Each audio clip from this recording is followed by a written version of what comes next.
kuelekeza katika njia uipendayo. Basi Mungu akatende katika ile iliyo haki yako Baba.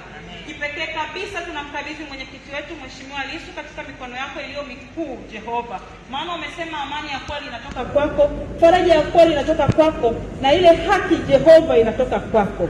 Tazama mwenyekiti wetu katika magumu yote amekuwa mtu mwema, asiyekasirika, asiyelalamika wala kusononeka katika mahakama hii hata alipopita katika magumu. Tazama mtu huyu tunamfananisha na Ayubu ambaye katika mapito yake magumu kabisa Jehova bado alikutukuza wewe, bado aliamini katika wewe Jehova. Na sisi pamoja naye tunashirikiana katika imani hiyo, tukiamini kwamba haki ya kweli inatoka kwako tu, wala si kwa wanadamu Jehova. Basi Mungu mwenye enzi uketi mahali pa juu, tunaitamalaki haki yako mahali hapa, na ile nguvu yako ipitayo nguvu za wanadamu, na ule ukuu wako unaotisha kama nini Jehova, ukaonekane katika mahakama hii Jehova, ili kila asikiaye na asomaye ajue kwamba yuko Mungu asiyetishwa na mtu yoyote, ajue kabisa ya kwamba yuko Mungu ambaye anaweza kubadilisha mambo ya dunia hii kwa sekunde chache. Basi Mungu mwenye enzi ukatamalaki, na haki yako ikaonekane na kuthibitika mbele za uso wa dunia. Amen.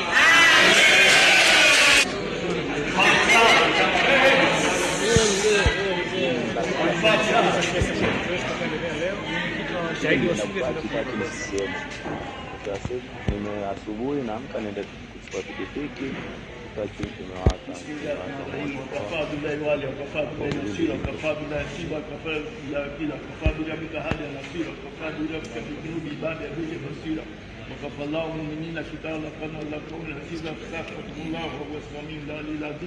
na tafsiri hayo niliyosema. Anasema kwamba Mwenyezi Mungu, wewe peke yako unatosha kuwa shahidi, wewe peke yako unatosha kuwa wakili, wewe peke yako unatosha kuwa jaji.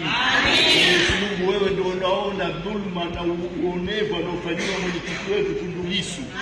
Wewe ndio shahidi, wewe ndio kiongozi, wewe ndio mwenye nguvu za kila kitu.